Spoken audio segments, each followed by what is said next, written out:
Yeah. I think we are live now. Good afternoon, dear friends, colleagues, partners, Facebook community. My name is Nigar Baimova. I am Deputy Director in the British Council in Azerbaijan, and I'm very pleased to be a moderator of today's online conference on startup movements during the pandemic COVID-19, opportunities and challenges. This conference is organized within British Council Creative Spark program in partnership with the Center for Analysis of Economic Reforms and Communication. And I'm very excited that we continue these sessions. We had several sessions within a Creative Spark program, and we always welcome the feedback from our audience and suggestions. So this topic came up as a result of your suggestions, and we are very pleased to have distinguished speakers with us today. And with this, I would like to introduce you to our speakers. I will introduce them as they appear on my screen. Mr. Vussal Gassemli, Executive Director of the Center for Analysis of Economic Reforms and Communication. Mr. Samar Shah, Country Director of the British Council in Azerbaijan. Professor Matthew Corton from the Newcastle University in the UK. Rufat Azizov, Executive Director of Unimetal and ProMetal Group, founder of Engineering for Kids company, member of our UK alumni network, and also Executive MBA holder from the University of Oxford. Jafar Najafov, Local Director of the Founder Institute and the British Council Study UK Alumni Award winner, and Oruç Dursunzadeh, Manager of Enterprise Azerbaijan Portal, Center for Analysis of Economic Reforms and Communication. Welcome, dear speakers, and thank you for joining us today. I believe we are going to have very interesting discussions today. I encourage our audience to be very active. Ask your questions. We'll make sure that we have enough time to respond to them. So be active and help me in doing my job properly as a moderator. And with this, I would like to give floor for opening speech to Mr. Vussal Gassemli to open our online conference today. Thank you very much, Nigar Hanım. Hello, everybody, dear ladies and gentlemen. I really appreciate to speak to such a broad and creative audience, and I really enjoyed partnership we have with British Council and our Creative Spark partner, Newcastle University. As you know, startups are key drivers of economic growth and job creation, and they are often a catalyst for radical innovation. Most of the existing startups face significant challenge as they are more vulnerable than other small and mid-sized firms to the shocks brought by COVID-19.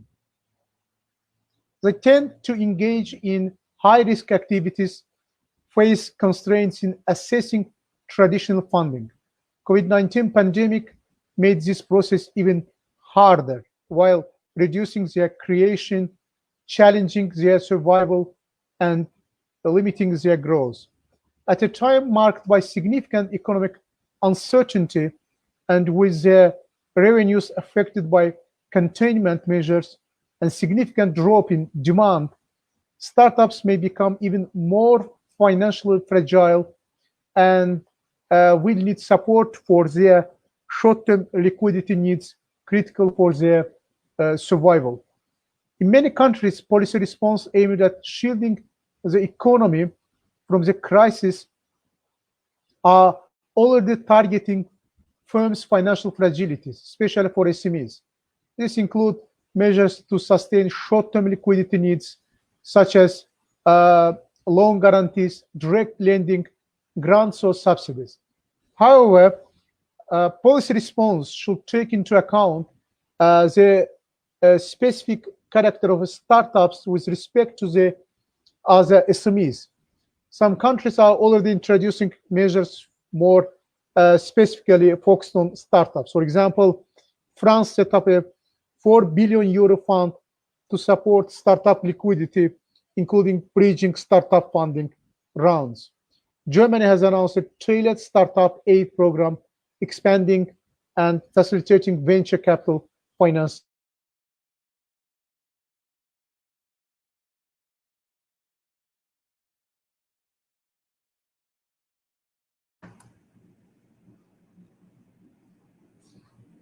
We have some internet glitch, which is possible during online live event. We hope to have Mr. Gassemli back very soon. Meanwhile, I totally agree that each country has various measures to deal with this situation, and our program, Creative Spark program, is implemented in several countries, and I know my colleagues from various countries join us today to watch this, and it's very important to share experience and network and look at this together. While we wait for Mr. Vussal Gassemli back, I would like to invite Samer Shah, Country Director of the British Council, to share his views, and then we will continue.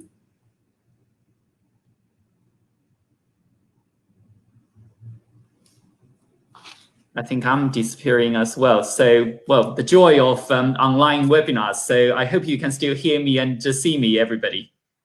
Okay, I can see my fellow panelists nodding their heads, so I will continue. Thank you, Nigar, and I do hope that we can get Vussal back very soon. Good afternoon, everybody. On behalf of the British Council, welcome to this online session. We're delighted to team up with our Creative Spark partner, the Center for Analysis of Economic Reforms and Communication, to host this event today. So I want to first of all thank our partner from the center and also all my team members for making this event possible. And of course, my fellow panelists who will be sharing with us their insights on this important topic. I think as Vussal Malim was pointing out rightly before he disappeared, this is an important topic because startups have always played a critical role for the world economies. Take the UK, for example. Startups have had a significant impact on the UK economy because of the size and scale of the jobs they provide. At the start of 2019, SMEs in the UK account for 3/5 of the employment and around half of turnover in the UK private sector, and that is estimated at £2.2 trillion. During the COVID-19 crisis, startups have continued to play a critical role for economies. Some innovative young firms have reached fast and flexibly to the pandemic and have been critical in helping many countries shift towards fully digital work, education, and health services.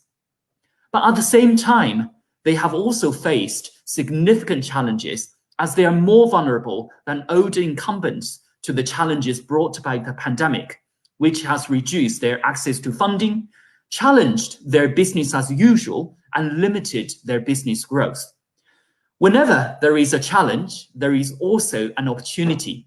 So I'd like to focus on the opportunities we can create together for startups in times of crisis and talk about the British Council programs which have supported the startups in Azerbaijan in particular. We all know that many successful innovative startups or businesses have emerged from periods of crisis because entrepreneurs tend to ultimately address the constraints created by economic conditions and respond well to changing preferences, immediate demands and needs. So firstly, there are opportunities for startups that introduce or upscale radical innovations that can be useful in the short run.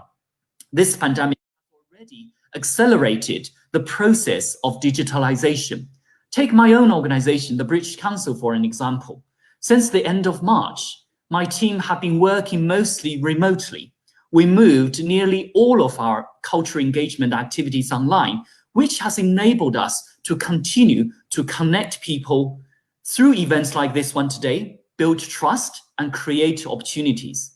And this has ranged from offering skills training to young people in our learning hubs, skills training to disabled people to enhance their employability, launching a series of talks online focused on arts and entrepreneurship, and hosting the very first online job fair to create opportunities for disabled people to talk to their future employers, and gathering higher education experts from 120 countries, including the UK's first international education champion and the first British astronaut, to discuss common challenges we face in higher education and science and find solutions to ensure quality education with blended learning models. Secondly, the COVID-19 outbreak may induce persistent challenges in society consumers' habits that could uncover valuable business opportunities for startups that are able to anticipate these changes. For instance, demand for remote working, e-commerce, education and health services may also change in the medium run. Global value chains and cities may be transformed. Last week, I said goodbye to 8 very inspiring young Azerbaijanis who have just won the UK government's Chevening scholarships to go to the UK to study their degrees.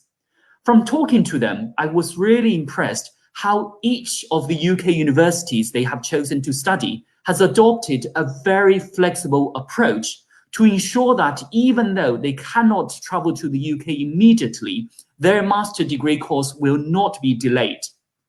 Here in Azerbaijan, I am really proud of our Creative Spark program, which my colleague Nigar has mentioned. This is a program we designed and launched in 2018, and I think it's well timed. Since day one, it has paved the way for developing of creativity, entrepreneurship. That is really important and in high demands these days, especially in a pandemic, when traditional ways of working are completely disrupted. In the last 2 years of the program, we have supported thousands of students, graduates, and young entrepreneurs to break new grounds with innovative business ideas. We have managed to build university-to-business collaborations and to facilitate industry applications of innovation and university-to-entrepreneurship transitions. Within the program, we provide entrepreneurship training, promoted investments in skills that are so important now during the crisis to prevent skills depreciation and encourage upskilling of startup workers. Despite the limitations on travel and face-to-face engagement, for the second year in a row, we hosted the British Council's largest video pitch competition, the Creative Spark Big Idea Challenge 2020, which provided thousands of young people with the opportunity to develop their own business ideas and enterprise skills. This year, almost 500 new business ideas were shortlisted, supported by 110 higher education and creative institutions.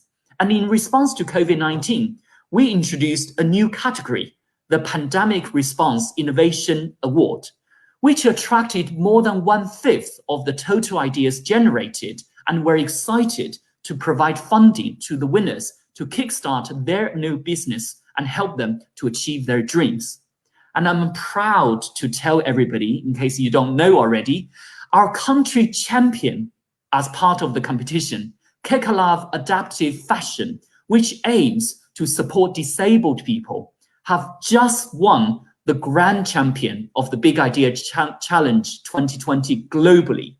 I think that just demonstrates how much passion and creativity there is from Azerbaijan, especially in a time of crisis, to support the most vulnerable communities.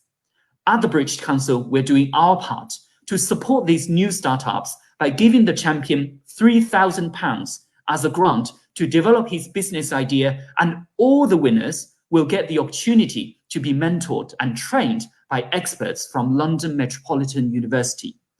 So in summary, I think it's fair to say that we're living through unprecedented times when opportunities and challenges coexist. The most important lesson we have learned is how fast we can and have reacted to this pandemic, and how flexible we are in shifting towards fully digital ways of working and providing innovative services.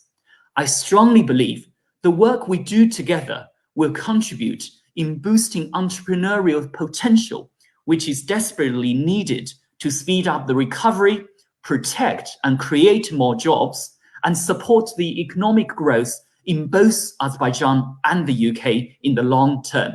Thank you. Thank you, Summer. I also believe that every problem is an opportunity, and human beings can be very, very creative when they're in crisis. And a lot of experience shows a lot of economies developed when they hit the crisis point. And obviously, COVID-19 pandemic affected businesses dramatically. And as you mentioned, starting with British Council, a lot of organizations had to adapt to new innovative working patterns. They had to be flexible with changes in operating environment. And so everything is possible. I know a lot of startups didn't have contingency plans before, and this pandemic taught them to be ready because nobody expected something like this take place. Thank you, Summer. Mr. Gassemli is back. Vishal Madam, we lost you for a minute. Please continue with your opening remarks. Welcome back. You are on mute, Mr. Gassemli. Vishal Madam, you need to unmute your microphone.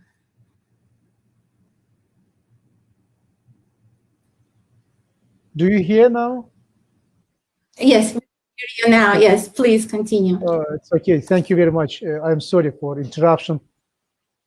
As I mentioned, in many countries, policy response aimed at shielding the economy from the crisis are already targeting firms' financial fragilities, especially for SMEs.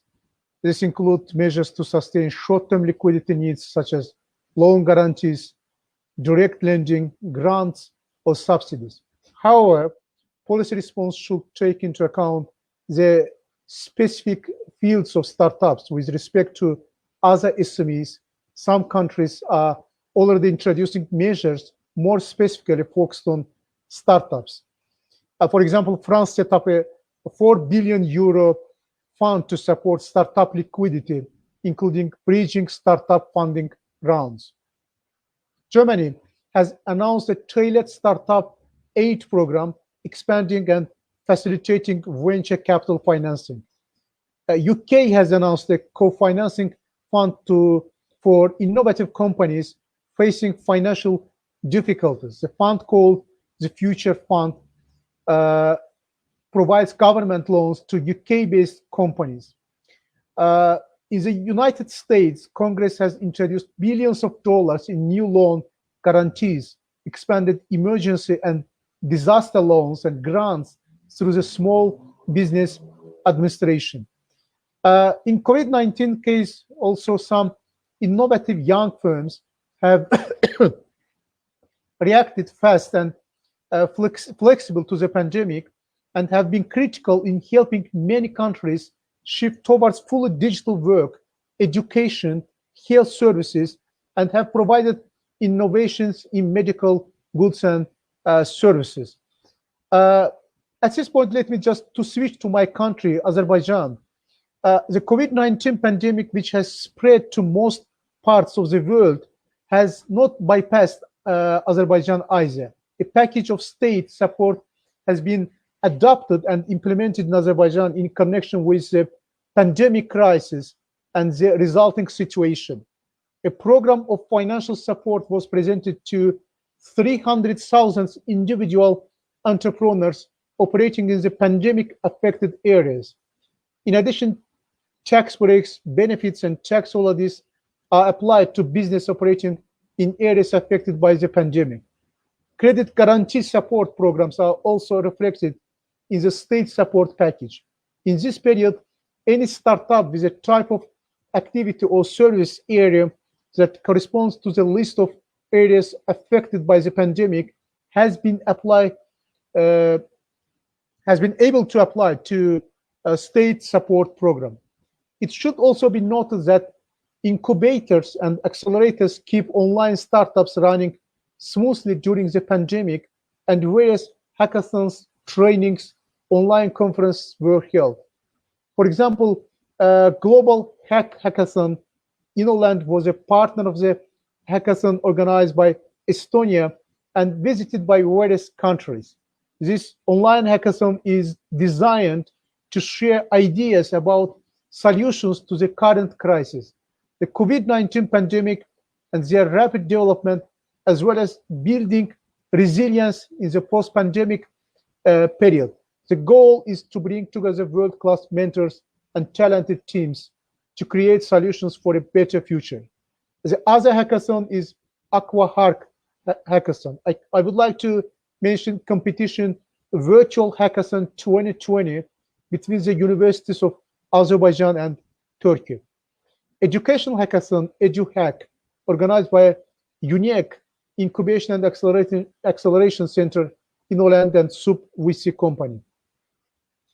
The other World Net Summit online conference, more than 50 speakers from 15 countries took part in the online conference, which includes 7 events in total: startup academy, money summit, government address, so on. Global Game Jam Next was organized for the first time in Azerbaijan by the Minister of Transport, Communication and High Technologies. In addition, as part of the special support for the development of startup ecosystem in the regions, Innoland is implementing the Startup Green Ganja project, and online awareness meeting with foreign mentors have been organized for Ganja startups. The Enterprise Azerbaijan portal of the Center for Analysis of Economic Reforms and Communication and the International Bank of Azerbaijan held a competition in support of crowdfunding. The winners of the first stage have already been determined, and they will be supported in marketing, business support, and professional presentation.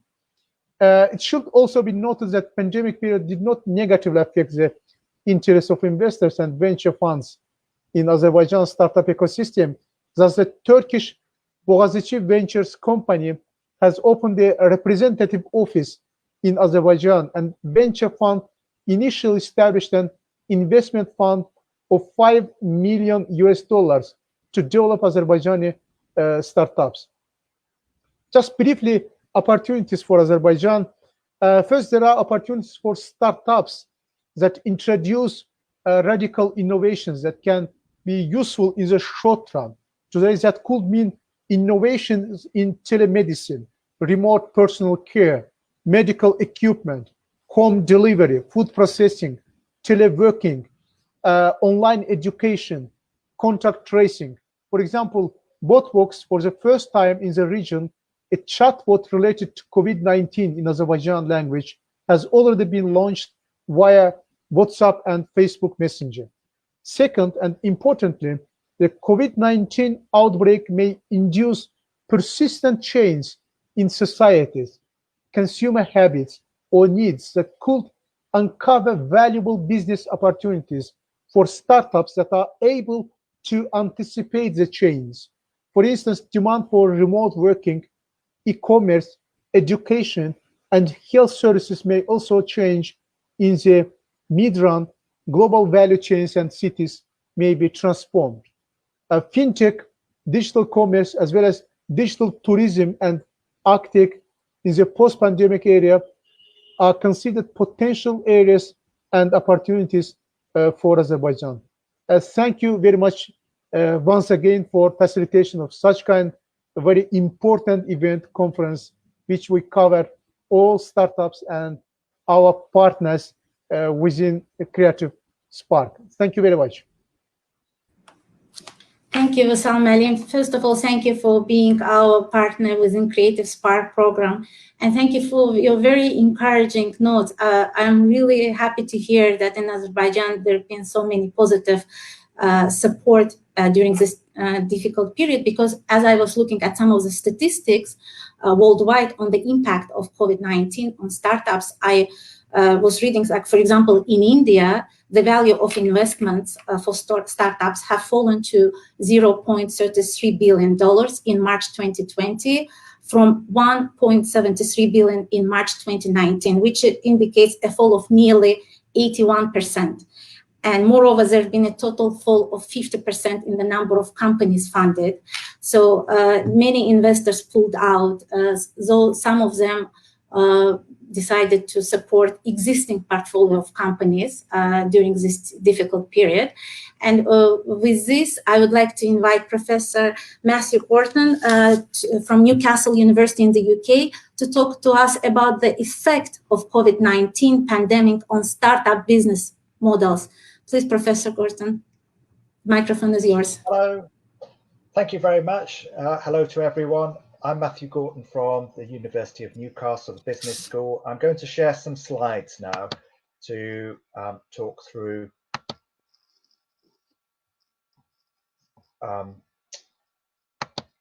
the issues connected with small business startup. Having some problems. Can you see my screen, everyone?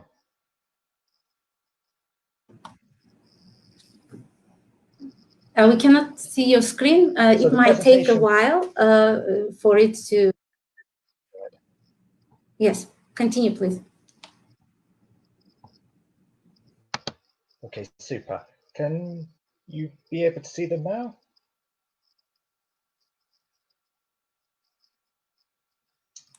So this presentation was put together, not yet.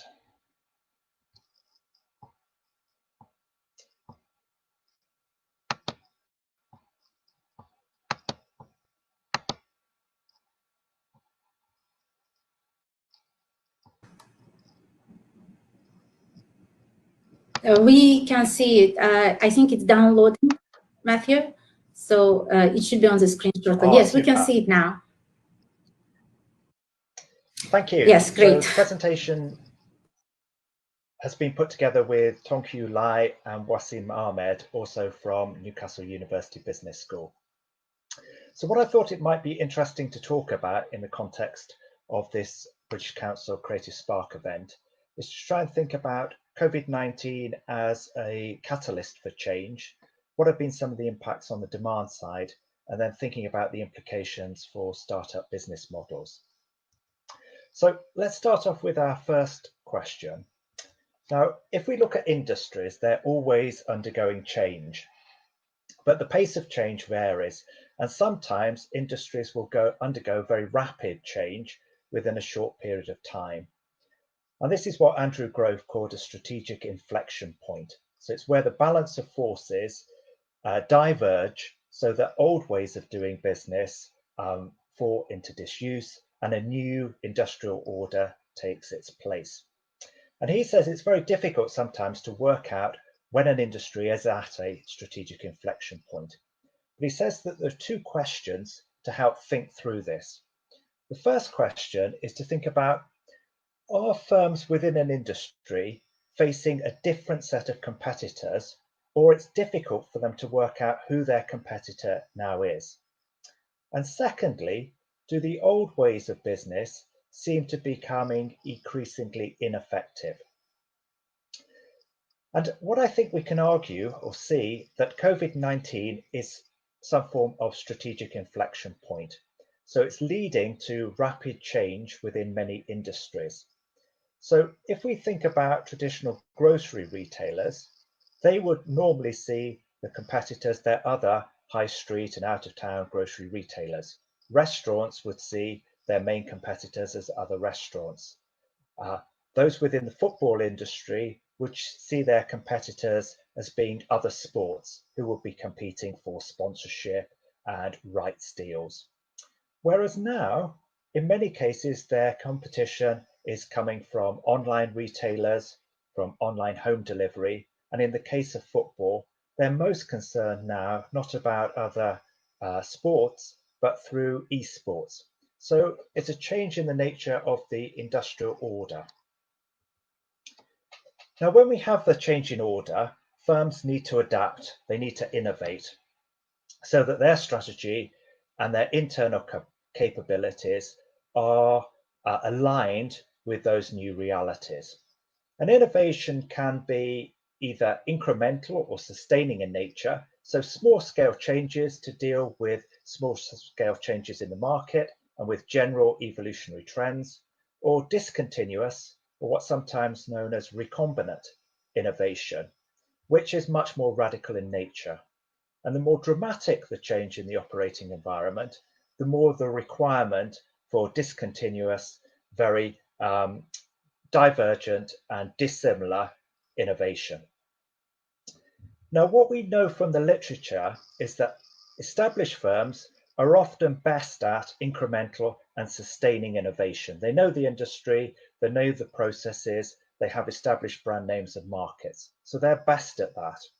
But established players often struggle with discontinuous or recombinant innovation.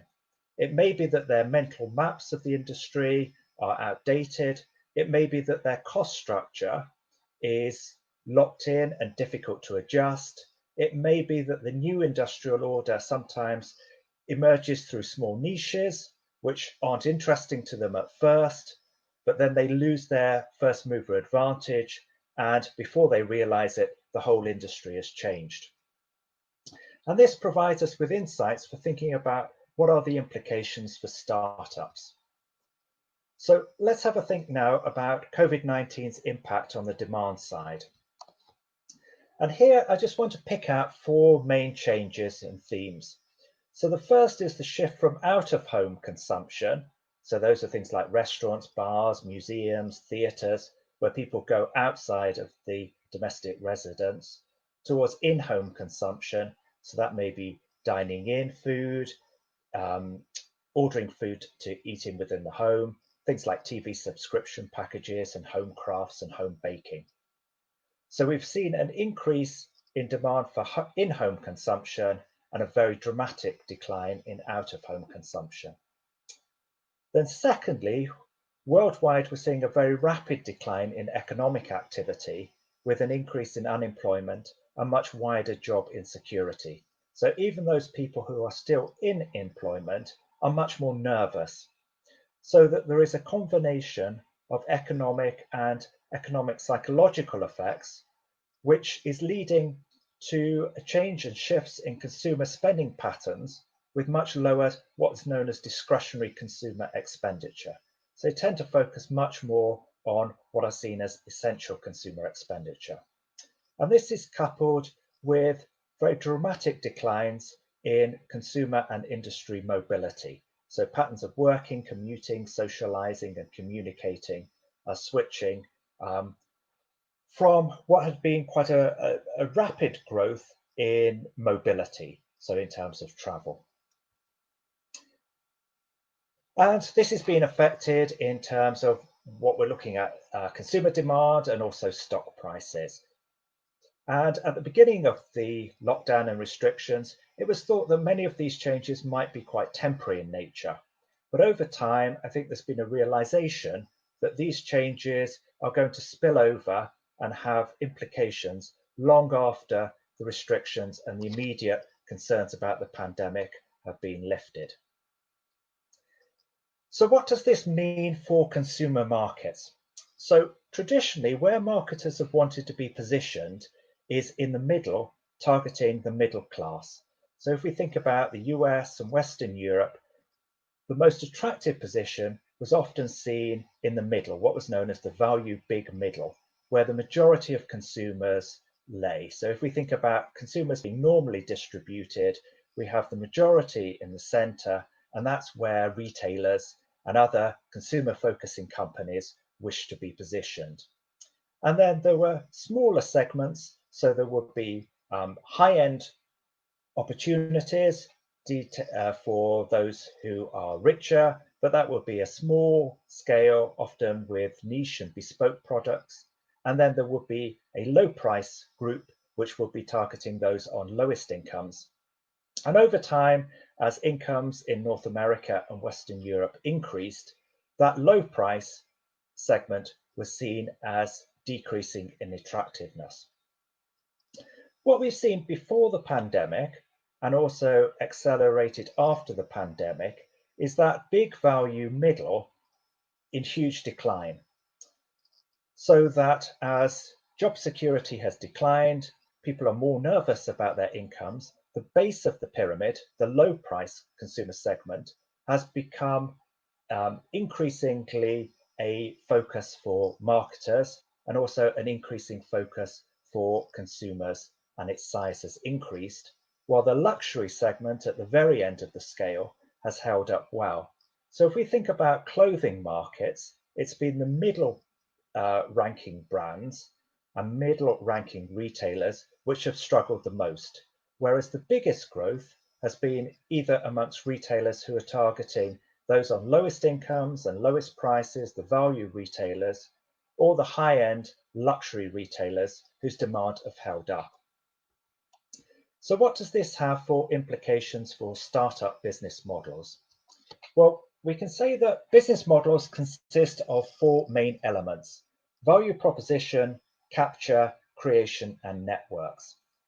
So the value proposition are the benefits which customers receive from engaging with the company. So what does it actually deliver to customers? And here I think we can see that the opportunities for startups are either going to be at the very high end or the bottom of the pyramid. Now, without established brand names, it's very difficult for startups to often target high-end markets.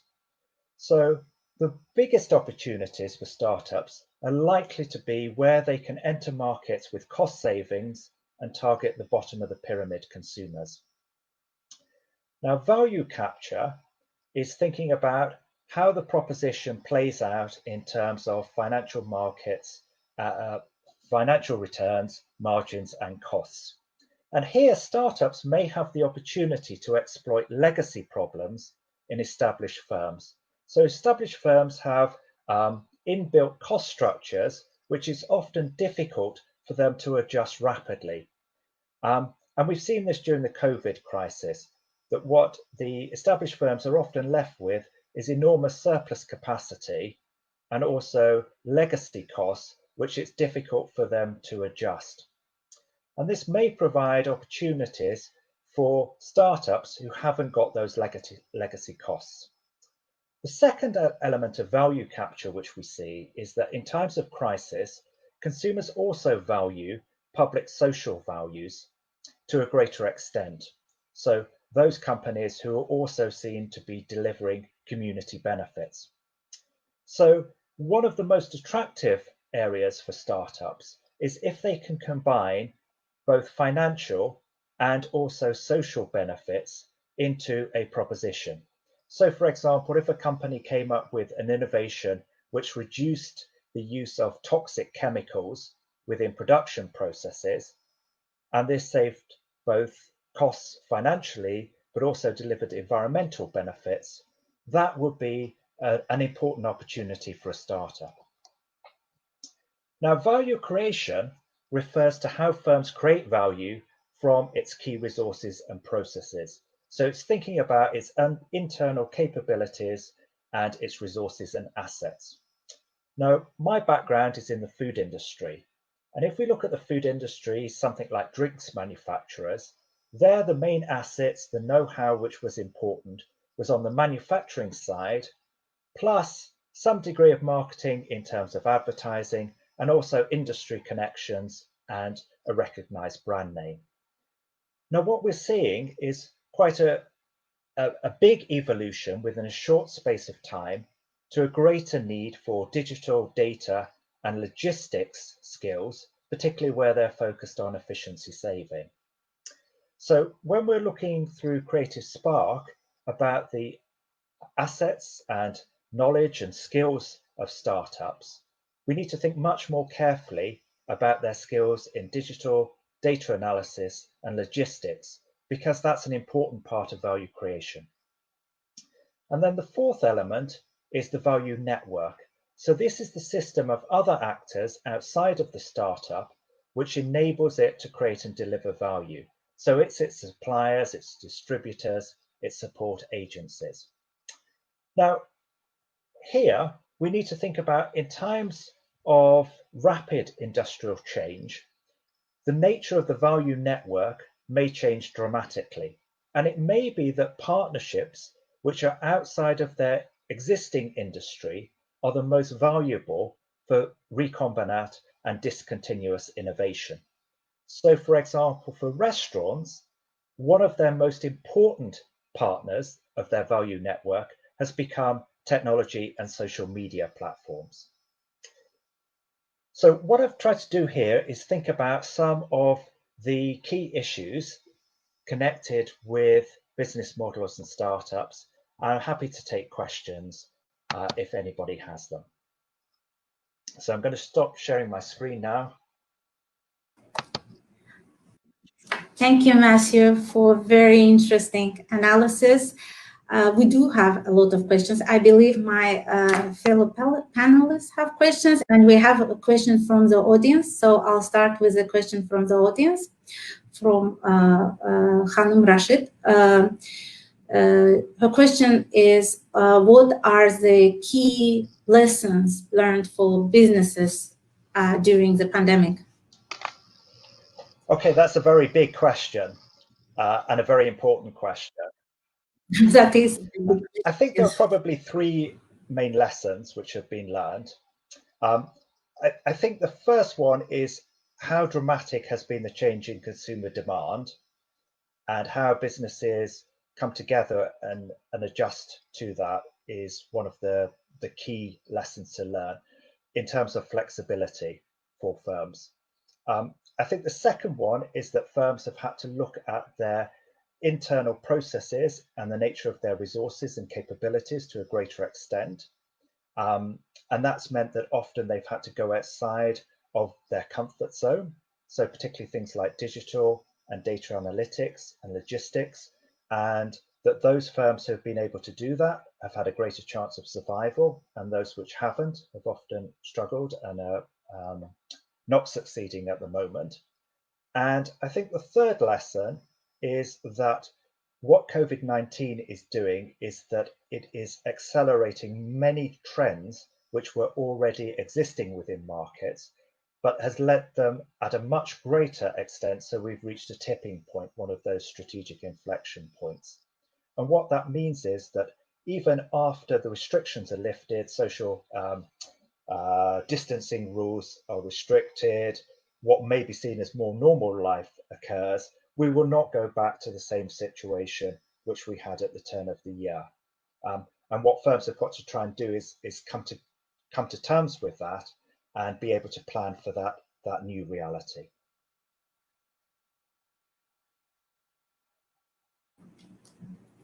Thank you, Matthew. Do we have any additions from our speakers in terms of key lessons learned during the pandemic? Summer did mention some of the things we flexibly adjusted to in the British Council. And I think after I can add to that, yes.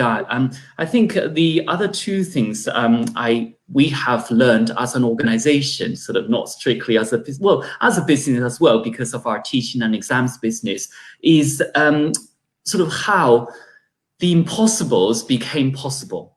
So, I mean, I'll give you an example. We've been talking about online teaching years in the British Council. So, you know, we have a large English language teaching business, and there were lots of concerns about risks, security, and, you know, this and that. So we weren't able to do much about it. But within the last, I think, 4 or 5 months, we launched 2 new products in terms of our online teaching. So I think it's going back to the point that Matthew mentioned, you know, how this really accelerated some of the thinking that already had in business sector, and then really pushed it over the tipping point and made it possible and then generated positive results. But the other thing I think we also need to be aware is the equality and inclusion as part of this. I think one thing we have also observed is that as we rapidly shift lots of our services and learning online, we need to think about whether there is sufficient infrastructure to support equal access for people, you know, in every corner of the world. So when we sometimes take it for granted, thinking, okay, let's just have an online debate, but someone sitting in a village somewhere may not have internet or may not have a smartphone to log into a session like this today. So I think that's one question that we certainly as an organization will continue to consider and work with our partners in the UK and in Azerbaijan to think how we can make sure no one is left behind, and then we don't take it for granted that everybody has equal access to the digital offer that we are providing. Thank you, Samar. I totally agree with you. And we can go to a presentation of Rufat Azizov, who will touch about layers of business resilience for COVID-19 crisis management. I think it will continue our conversation in this area. Rufat Malim, the microphone is yours. Thank you very much for invitation for such a great event. Thank you for the very inspirational and valuable insights about the ecosystem, startup ecosystem.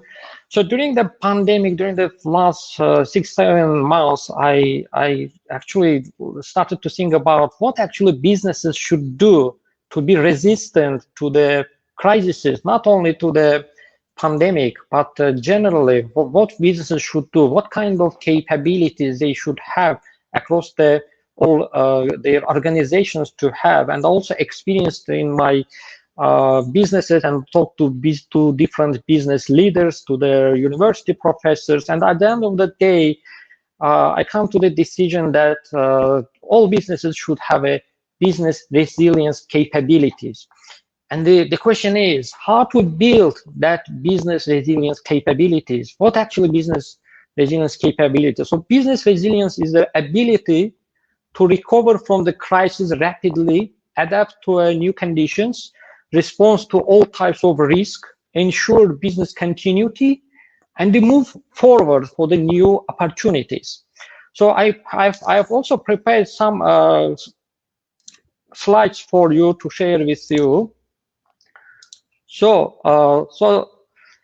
according to my research, actually, business resilience is the connection of opposite thinking, of negative ends, existence of different views, opposite views together within the companies. I hope you see my screen at the moment. Yes. Yes, we can see your screen. My screen now? Good. So this is actually triangles that I have designed for myself, for my businesses. So so this is, I call it layers of business resilience. At the top of this triangle, it's about the aims and the missions, then organizational capacity and a strategic choice. So business resilience is a systematic, it have a structure, it have a architecture. So, for example, nobody denies that all these businesses exist for the creating benefits for shareholders. However, it seems this fundamental hypothesis is challenged today.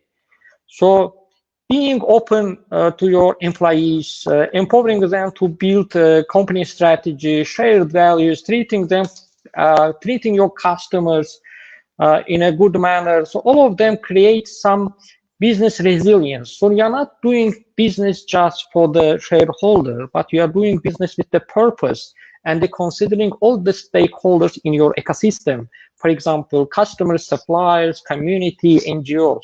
So in a long term, companies need to focus on being profitable in the short term, but also to take long-term view that focus on the serving society and the broader stakeholders. And the only companies that take this long-term view are likely to survive.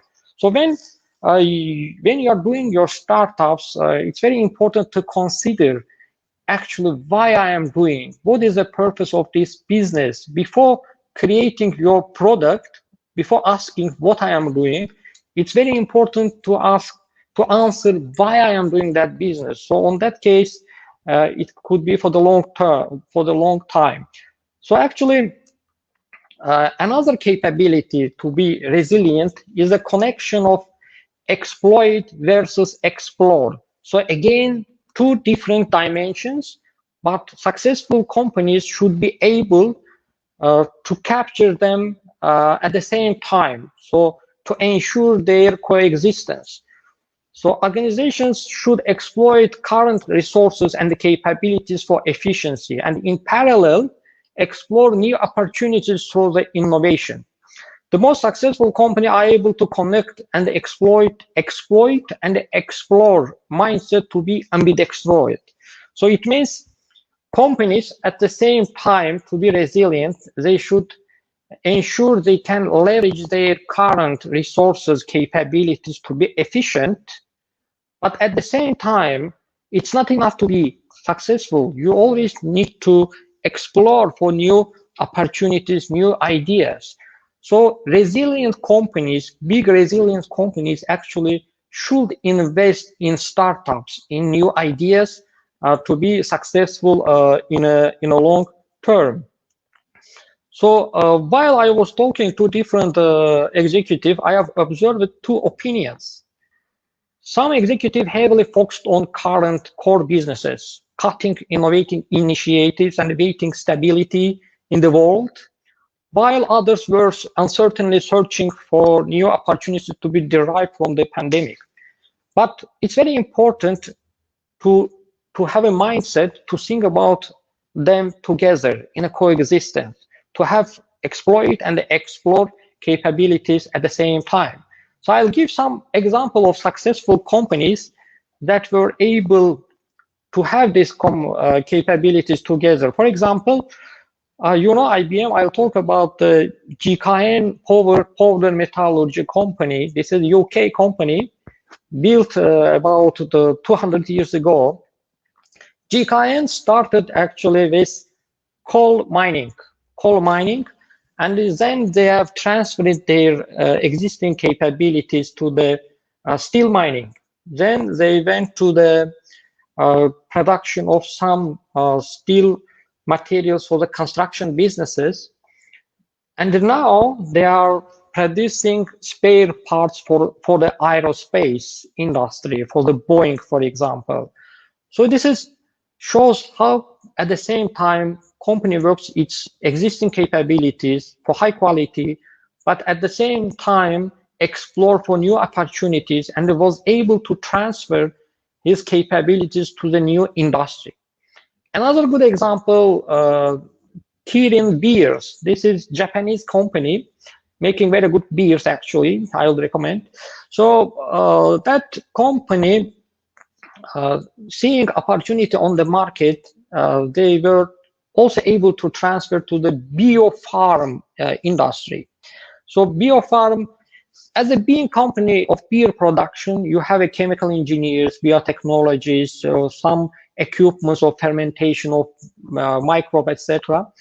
So they transferred all that capabilities to the new industry, to the biopharma. So this is another example how exploit and explore actually working together. Another resilience capabilities that we observed during the pandemic, people and also companies started to collaborate. So they were more open. They forget about the, let's say, confidentiality or intellectual properties, because we are on travel and we are all on the same boat. So they started to collaborate. So they forget about competitive advantage, experience-based diligence, business confidentiality, intellectual property. So central subject was that business leaders consider it to engage each other, more talk to each other and share. And there are a lot of examples when automobile producers started to cooperate with medical equipment producers, for example, to produce air filters, produce masks, produce different medical tests, medical equipments for the COVID. And hopefully that corporations will continue even in post-COVID times. So this is also another skill that resilient companies and startups should have, to be open, to cooperate, but at the same time to focus on your business, to be, let's say, enough close not to deliver all your confidentiality to your competitors. So I think it's possible to cooperate and also to be confidential. Another important one is from the, let's say, from the books of microeconomics. Everybody knows that a lot of discussions about the economy of scales. Actually, economy of scales is the main rule of the macroeconomics. So have more production, have big production lines, capacities to reduce your cost. But in crisis times, we have observed that actually small companies with the small capacities, with a modular construction line, they are more resilient, they are more resistant to the pandemic. So actually this is changing all the rules of the game of production. And hopefully, even after the pandemic, in a post-pandemic time, all production lines, not only production, all businesses will shift from economy of scales to the modularity. Establish simple lines, simple to operate with small capacities, and also simple to turn off if it is required. So another important capability to be in economy scales, but at the same time to think about the modularity of your business processes. So it's a famous one. As soon as pandemic started, a lot of business leaders started to think about the cost reduction. So most of them, actually there is a good word that we always say, that crisis is a good time to invest. But executives generally cut investment and the budget or postpone their project during the crises, and also it observed in the pandemic. So undoubtedly, cost cutting should not be goal of the crisis management. Of course, companies should get rid of some projects, some departments, some initiatives that haven't got enough potential for growth, but they also need to invest in opportunities in the new projects. So thinking about cost reduction and the investment in the project at the same time, and to have this mind mutually coexistent, is another, let's say, ability for business resilience. Same about the supply chain localization and the globalization. So pandemic moved us from global markets to the regional and the local markets, but again, we need to be careful what to localize and what to globalize. We cannot say that everything will be localized and the internal production will increase. But we should establish again double thinking, mutual thinking of localization and the globalization of some resources, of some raw materials. So this is how companies, how startups actually can gain business resilience capability across all organizational structure. So this is from me. Thank you very much. If any question, happy to answer.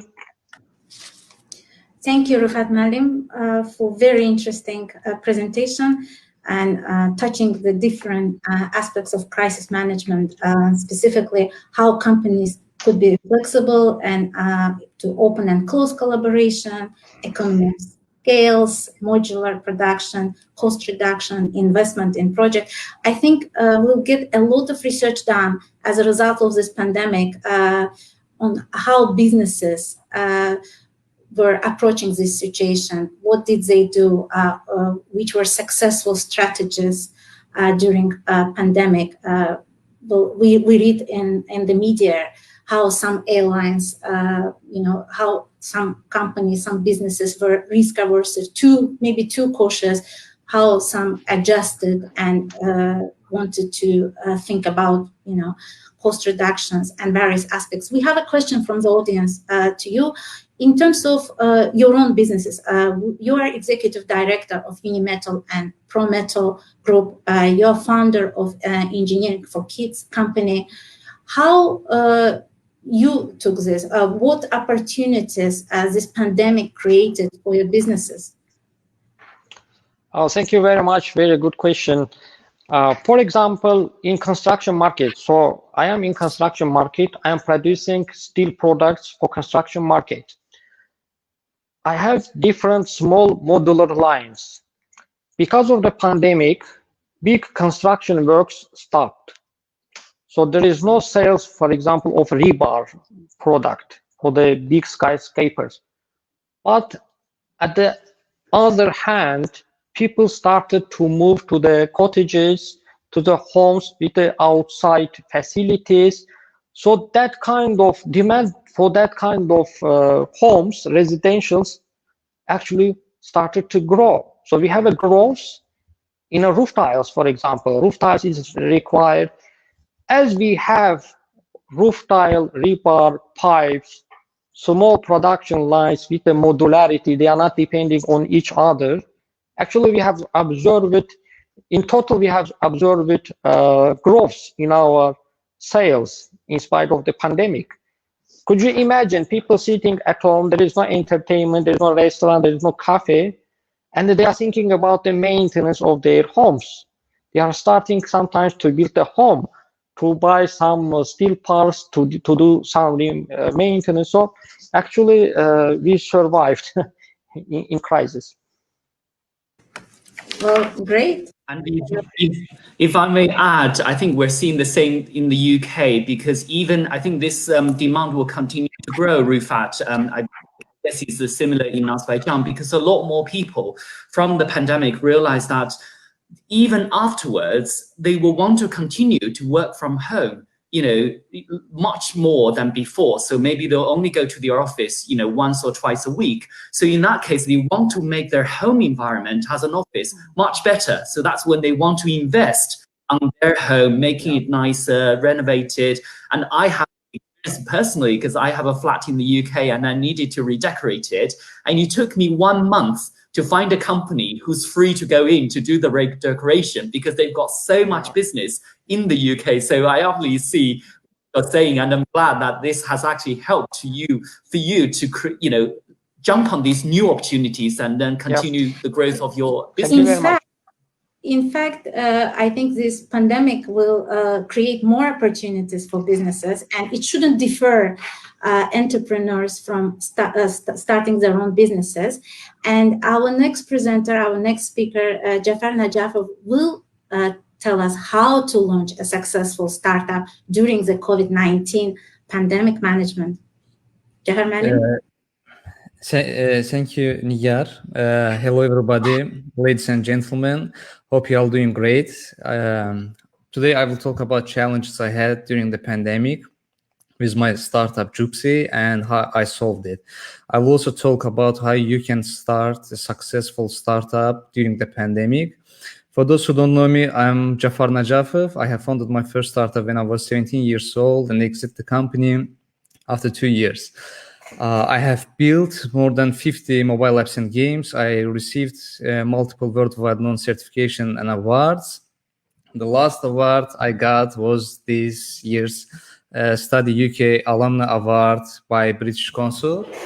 Let me show you. By the way, I highly suggest everyone to apply to this year's Study UK Alumni Awards for a chance to win this award. And the application deadline, I think it's next month, October 30, yeah? Yeah. And I want to mention that I will not apply this year, so you have a good chance of winning the award. So as an award winner, I was able to fly to London this year and took a leadership and management course, which I greatly benefited from. And currently I am local director at Founder Institute in Azerbaijan. It's the world's largest pre-seed startup accelerator, having helped launch over 3,500 companies across 180 plus cities, including Baku and the rest of the cities of Azerbaijan. In total, Founder Institute alumni has raised over $800 million. As you know, most of the startups fail, and only a few startups become successful. And now it's much difficult in the pandemic time, as you know. So building a great startup can be a tough journey, and the chances of succeeding are very slim. Most of the startups give up along the way because they can't find mentors or investors to help them. So we believe when the right people work together to a common goal, they achieve great things. So when we start the startup, we need a community of supporters. We need a good network. And it's actually hard to find it unless you belong to a very strong organizations such as Founder Institute. I forgot to mention that I'm also founder and CEO of Jupsi. Jupsi is an e-commerce store selling innovative gadgets to all over the world. So far, we have shipped over 100,000 orders to over 100 countries. Before the pandemic started, we were doing very great. Everything was doing good. We were selling for people's wants and needs. But after the pandemic, when it started, when the coronavirus first case started in China, and our main suppliers was Chinese suppliers, we had a big problem. We were getting very bad feedbacks because people didn't expect to get products, they orders from China where the coronavirus case started. So what we did, we found more suppliers in United States and Europe. We were able to overcome this problem. And another thing which we did, which increased our sales, skyrocketed our sales, was we moved from selling products for people's wants to their needs. So before, let's say we were selling innovative gadgets, luggages, stuff which people were using in the travel. We moved from that to protection from the coronavirus, masks, products which helps people to do workouts at their house, and product to help them cook their bread at house. So when we started to sell, when we did this kind of change and start to sell products for people's needs, we started to get back on track, and our sales started to increase. So I believe it's a good time to start a startup without long commutes, without as much of social life, without many of the things that used to keep us busy. Some people have potentially more time than they ever had to invest in getting the idea off the ground. Startups that solve problems in a crisis grow faster as a result. So right now, a lot of very talented people, which I also know, are looking for work. It's not just small businesses, not startups that are being affected by the coronavirus pandemic. Even the largest companies and most heavily funded startups are laying people off right now. Even in the mainly in the tourism sector, a lot of talented people are companies laying people off right now. So right now, the market is full of talented individuals looking for their next opportunity, especially as more and more companies move to remote workforces. And I'm proud to say that it's great to see in Azerbaijan that our companies also started to implement work from home. And I hope in the future we will have this widely accepted work from home concept in Azerbaijan. So this new concept, this remote working will open more doors for the right workers to find the right companies and vice versa. And now is great time to find co-founder and other teammates and build a category-defining company. It's also easy at this time of the year to get investment. I know from my friends that the startup got investment just from LinkedIn. They connected with the investor and they got investment. But before the pandemic, I know lots of Azerbaijani startups, they were traveling to US, talking with the investors, and they didn't even know that they will get investment or not. They were trying to get investment. For that reason, they were flying to Silicon Valley. But in the pandemic, we saw that it's possible. The world is much more connected through the digital world. So if you can build a business in the environment today, which is much more challenging, you will be stronger tomorrow. Yes. So we don't know how long this will last. However, you can create a company that's valuable to people in an environment that's full of declining demand and rising unemployment. You're only going to be stronger when the economy starts to improve. So starting a business now means you will be even more frugal with expenses, hiring, and what you need to get your company off the ground. Those are good scrappy skills to have no matter the environment when you are an entrepreneur. I have 3 tips for founders who want to start their startup successfully during this pandemic. So tip number 1, don't overthink, just do it, just start. It will be never the right time. I always say that you just have to start when there is problem, when there is problem arise, you will solve that problem. You will think about that problem at that time. But we all know that starting in business, we have to make business plan. We have to write all the risks, but it's you never know what will happen along the way. So don't overthink. Just start your business. It will never be the right time, pandemic or not. If you have a passion for what you want to do, you have to take a leap. If you see opportunities where others see obstacles, you will stay ahead. And I want to mention that in every crisis, there is opportunities. So in this pandemic situation, there are lots of problems waiting to be solved. So lots of opportunities. Don't overthink, just do it. Second tip is stay focused to the work. Starting a startup takes commitment, persistence, and just getting work done. Even when things go wrong, keep going. Meditate daily, as I'm always doing. Stay away from negativity and depression. It helps you lower your stress level, increases your productivity. So I am also doing meditation. I suggest everyone, even in this pandemic situation, do meditation, stay focused to the work. And last tip, get comfortable with the remote work.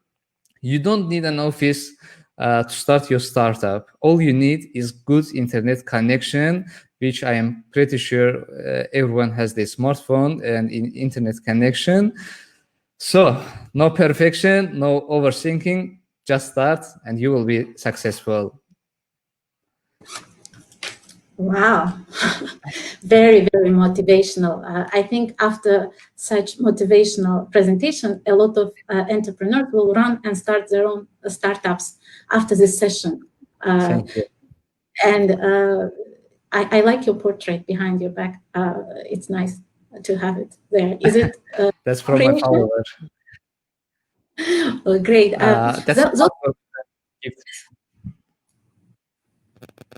yeah. You have many followers? Yeah, around 28,000, I guess. Well, we are very proud you are part of our own conference today and could share this very, very useful tips, because I agree with you. Sometimes we just need to start no matter what and believe in the idea, be persistent. This is something I believe. I am very persistent, and not give up, because when you have startup, as you mentioned at the start of your presentation, not many ideas work out, and you may have mistakes, you may learn along the way, but I think eventually you will succeed, if you are taking things easily, if you don't get upset with problems and keep going. And we have really good questions from the audience, which I would like to bring up on the screen in terms of which startup ideas, how do you identify which startup ideas are successful? Because you mentioned that many of them don't work out. So what would be your comments on those ones? Because I understand you have a lot of experience in this area. Actually, it's very broad question. Thank you for the question. It all depends from the idea. I can't just say this idea will be successful, this one not. But if you don't have any idea, I can only just say this thing I always say to everyone. If you don't have any idea, you can just start looking at successful startups and find a problem in that startup and launch your own startup. Let's say first we saw Uber, and then we saw Bolt, Lyft, so many taxi startups, and almost all of them became successful, right? So you can look at Airbnb, let's say, find a problem in Airbnb and solve the problem. There is a Volt in Azerbaijan, which is food ordering startup, and recently 189 delivery also launched, but 189 delivery solved the problem of the Volt in Azerbaijan. Volt had minimum basket of 10 manat. 189 delivery has 5 manat. Volt didn't have cash on delivery. 189 delivery implemented that, added that feature. So if you don't have any idea, you can find a successful startup and find problem in that startup and solve it. I'm sure you will be successful. And if you don't any idea, and if you don't want to copy another startup solve problem, you can just apply to Founder Institute, and in the pre-seed stage, we can help you to find an idea. Great. So we'll take up on that offer. We will encourage our young entrepreneurs within Creative Spark program to apply to Founder Institute, and I'm sure you will support them and share your experience. And so it's very important for young entrepreneurs and in general for any startup businesses, those who want to start up their business, to have some sort of support and guidance. And there are individuals here like yourself and organizations and portals who provide such opportunity. And our next speaker, Oruç Dursunzadeh from Center for Analysis for Economic Reforms and Communication, will share with us about the role of enterpriseazerbaijan.com portal in startup development during the COVID pandemic. Oruç Melim, the microphone is yours. Thank you, Nigar Hanım. I'm very pleased to be part of this conversation, and it's a pleasure to be among such valuable people, valuable speakers, and to be able to share my experience with you and all our viewers. If you don't mind, I would like to continue with the presentation. I have prepared a couple of slides.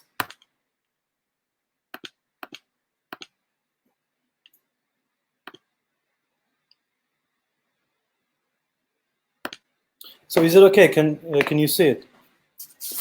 Yes, we can see that. So as our today's topic states, startup movements during the COVID-19 pandemic, we're talking about opportunities and challenges. We're all aware about the negativities that the pandemic brought to us, but also it created additional opportunities in the all well-known sectors such as remote work, door-to-door delivery, evolving shopping, and the education that has no borders anymore, and all the entertainment, since everybody was instructed to stay at their homes.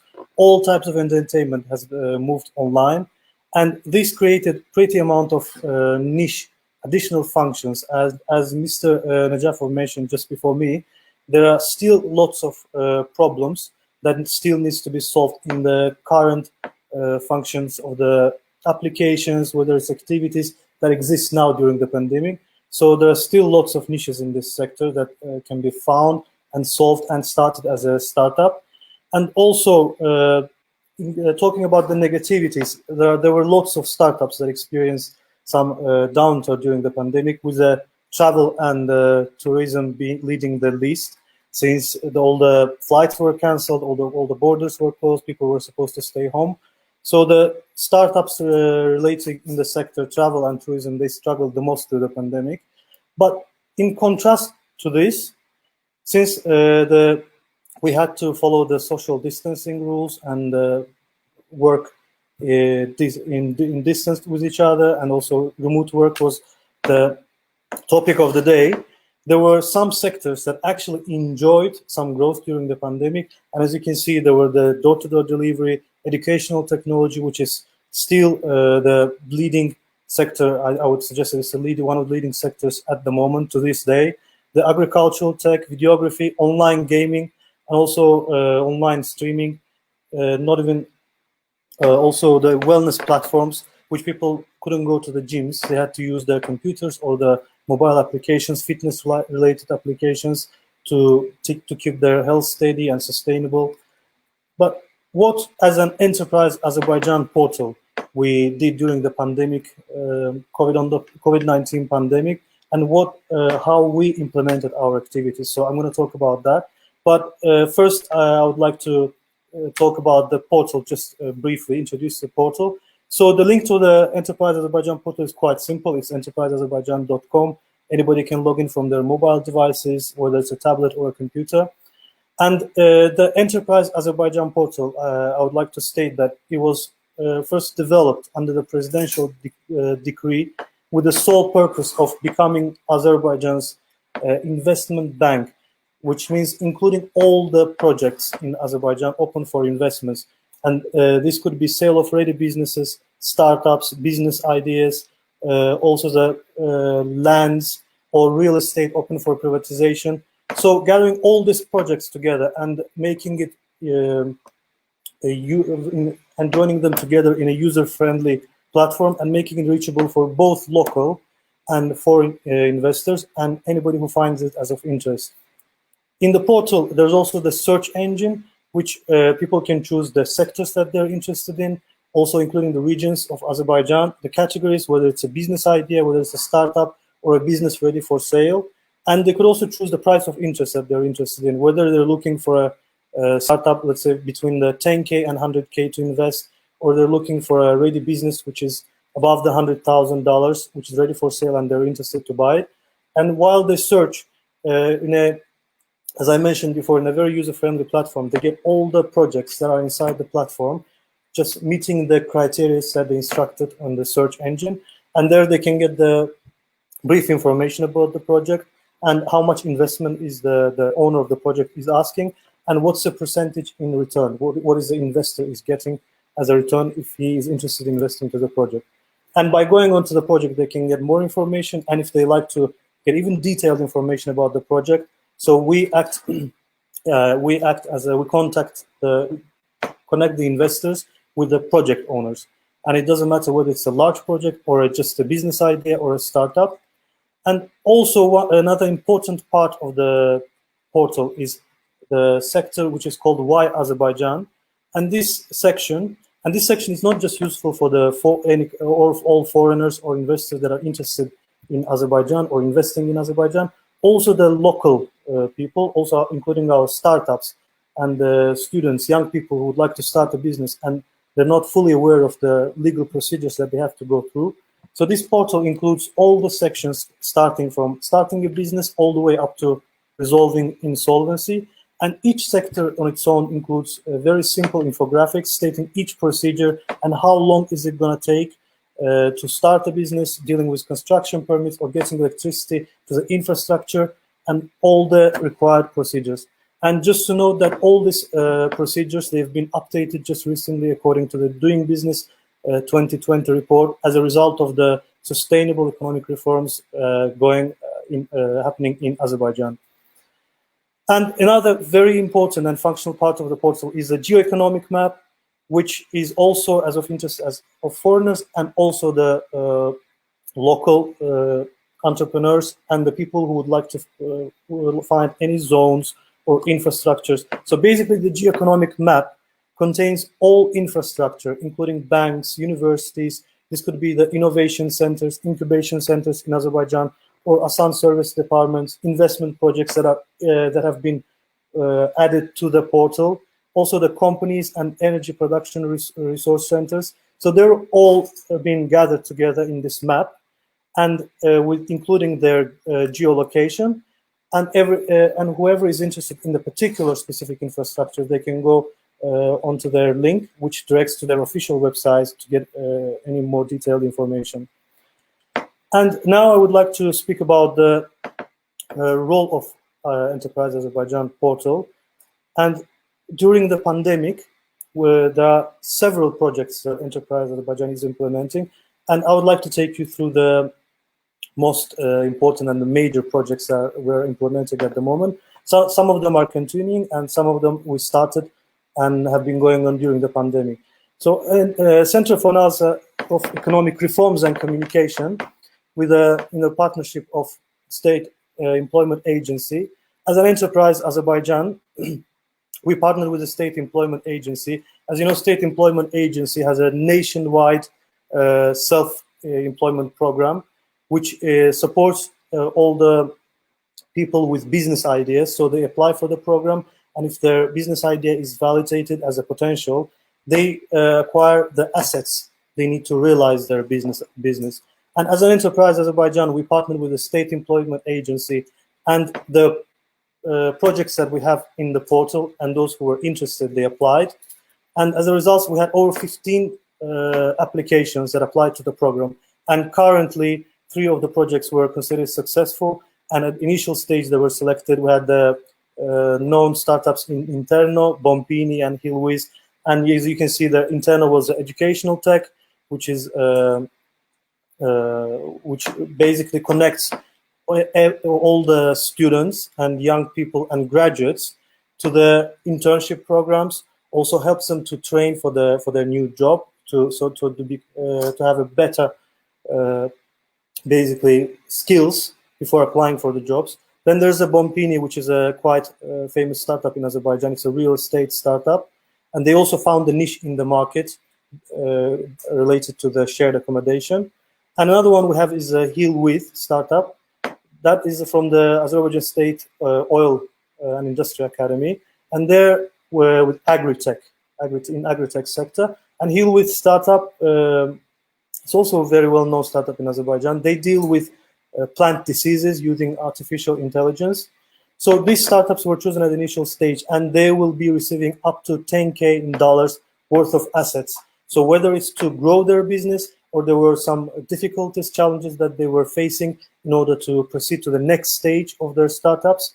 And as I said, in the initial stage, 3 projects are selected, and all the procedure of the applications and preparing the pitch materials for the program, we all deal with it in an online over the platforms that are daily used at the moment. And we're continuing to do this project with the rest of the projects that are at Enterprise Azerbaijan portal. Another major project that we're implementing at the moment is a project with the International Bank of Azerbaijan, which is the largest bank of the Caucasian region. And Enterprise Azerbaijan partnered with the International Bank of Azerbaijan. As Mr. Gasimlu mentioned earlier, we're implementing a project called Supporting Crowdfunding. Enterprise Azerbaijan portal has access to crowdfunding platforms such as Kickstarter and Indiegogo. They're globally known and very famous crowdfunding platforms. And with the support of International Bank of Azerbaijan, we conducted a competition. And we had over 25 applications that applied for the competition. And at the end, with the jury, with the help of a jury, we selected 5 projects, which were Car Doctor, Ticket Setup. There was a Oyuncakçı startup, which invented new toys for kids, which were considered clean and chemical-free. And there's also a W-Ball, which is a gadget for washing machines, which works with electrical impulses. And then there's also Safe Access. So mainly the projects were tech-based. And these projects will be receiving up to 10K in manats to prepare their pitching materials in order to, so eventually with the support of the Enterprise Azerbaijan, they will be put on the crowdfunding platforms such as Kickstarter and Indiegogo, and we'll start the crowdfunding campaigns. And last but not the least, another main important project is Creative Spark, of course, and with the support of British Council and in the partnership of British Council with the Center for Analysis of Economic Reforms, Enterprise Azerbaijan partnered with Newcastle University, and together we've been implementing the Creative Spark project for the 2nd year now. And throughout this 2 years of period of time, we've been working with 13 universities in Azerbaijan, and we met with over 2,000 students and worked closely with 20 startups. And with the help of the Big Idea Challenge competition and with the support of the Creative Spark, we pitched over 50 ideas last year and this year. And also, I have to mention that also this year we had over 20 applications, which was less than the previous year, but also considering the effects of the pandemic. We pitched over 20 ideas. We organized online ideation. We worked with them closely, and then eventually we prepared their pitching video, and on behalf of them, we applied to the competition. And another part of the Creative Spark project is a very vital part of the project was working with the educators in order to enhance and better improve the entrepreneurial education. So we have more people with entrepreneurial mindset. And we also work with 15 educators from 3 universities, which was Azerbaijan State Economic University and the Agrarian University in Ganja City and the Baku Engineering University. So there were 15 educators from those universities. And during this year, including during the times of the pandemic, there have been over 300 hours of training, though mostly part of the trainings were in Azerbaijan, and some of them was during our Newcastle trip, and some of them were online. So over 300 hours of training were conducted during the Creative Spark project, together with British Council and as an Enterprise Azerbaijan portal. And the services of the Enterprise Azerbaijan portal, which were online before the pandemic and at the moment also sustainably are continuing. So the services of Enterprise Azerbaijan is a virtual incubation, as you can see, providing office space, which is not actual for the moment, but after the pandemic, we will be continuing doing that. We have mentoring, preparation of the business plan, and the development of the business idea, help with supporting with the pitching materials, and as mentioned before, access to the crowdfunding, global crowdfunding platforms. And we've also partnered with the Alma Consulting Company for the support of mentoring, preparation of business plan, business idea, market research, and starting a business. The procedures, we help startups to go together through the procedures and all the documentation. And also Center for Analysis of Economic Reforms within the partnership with the Intellectual Property Agency of Azerbaijan are supporting to the innovators which have actually invented something and they would like to protect their intellectual property. We help to go through all the procedures and documentation for that as well. And as I mentioned before, apart from crowdfunding, Enterprise Azerbaijan, as a part of the ecosystem, also integrates to global platforms such as Amazon, eBay, Amazon, Kindle X, and Indiegogo. And these platforms, they all cover the, for example, the Etsy creative industry side of it, and the Amazon and eBay covers when there's a final product to sell, and Kickstarter, Indiegogo for the crowdfunding campaigns. And part of the ecosystem, the two other platforms that are also operated by the Center for Analysis of Economic Reforms and Communication are the azexport.az platform and the Digital Trade Hub of Azerbaijan. I would like to briefly explain what I mean by the ecosystem of these three platforms working together. So as Enterprise Azerbaijan starts with supporting the business ideas, development of the business plan, supporting startups, connecting them with the right people, right organizations. Then for the export procedures, for helping find the international customers, documentation, with the support of the for the documents for the preparation of the custom declaration. With all those procedures, azexport.az platform comes to the ecosystem. And then there is a digital trade hub of Azerbaijan. I'd like to briefly explain this platform as well. So the digital trade hub, it plays as and this is very actual during the pandemic as well. The Digital Trade Hub provides those people who are interested to work with Azerbaijan or to establish a business in Azerbaijan, or they would like to invest in some startup through the Enterprise Azerbaijan portal. We connect the people, and when the investor does not actually want to stay in Azerbaijan, so he would like to remotely control his business and monitor his profits and the taxes and everything. So this is when the Digital Trade Hub comes handy. So he can open his own business account using the Digital Trade Hub and the functionalities that that portal provides. So by that, using the ecosystem, finding the project that he needs, and then establishing the business remotely using the Digital Trade Hub, and finding the customers, and for the export procedures, using the support of the azexport.az platform. So Enterprise Azerbaijan and these two platforms come together, forming the ecosystem, which is operated by the Center for Analysis of Economic Reforms and Communication. Together work with the same activity and sustainably continue doing all these services and procedures that I just mentioned during the pandemic as well. So I hugely encourage to all the startups that they have already established business, or people with a business idea or struggling to develop their business idea, don't know where to start. I strongly encourage them to benefit from all the functionalities and opportunities that the ecosystem provides, and also taking into account that everything our other speakers mentioned, and trying to benefit it and not leaning towards the negative side of the pandemic, and trying to benefit from the opportunities that it actually started to provide. So that's it from me. Thank you, Rich Malim. Although the topic of our online conference was about opportunities and challenges, I think it's all clear that we mainly focused on opportunities, and there are many, many opportunities for startup movement. And thank you for sharing the information about the portal and the support available. We had very active audience, and I would like to ask, we have this question from our audience, Shaikh Mursal Zadeh.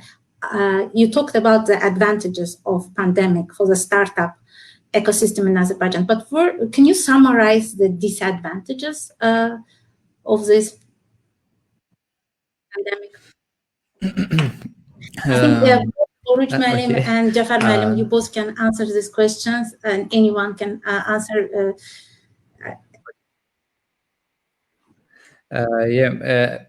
Worldwide work from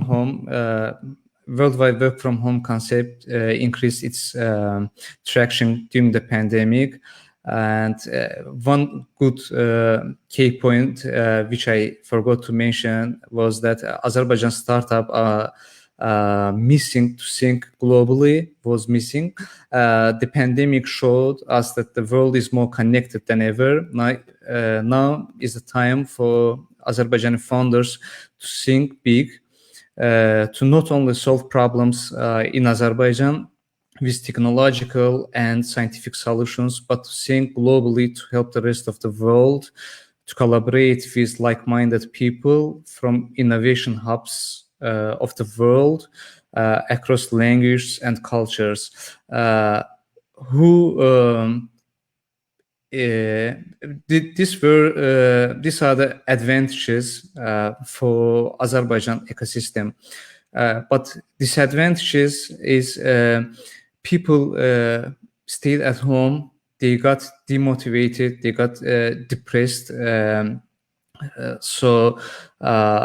which lowered their productivity. And for the main disadvantages, I guess it's just the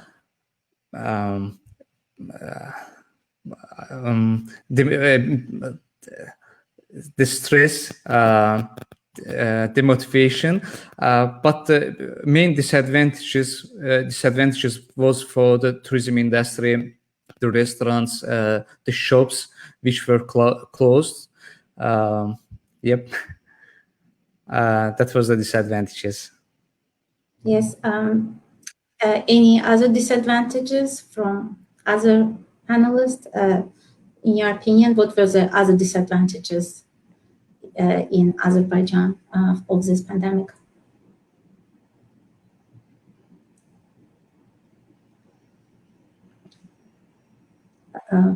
Okay, well, good that we focused on opportunities. I would like to thank all our speakers today for very interesting presentations. I would like to thank our audience for being with us, for encouraging us to continue this conversation with entrepreneurs within Creative Spark program. I would like to thank the Center for Analysis for Economic Reforms and Communication for organizing this event with the British Council. And I look forward to more events like this in future. Thank you very much. Have a good day. Thank you. Thank you. Thank you very much. Bye. Bye-bye.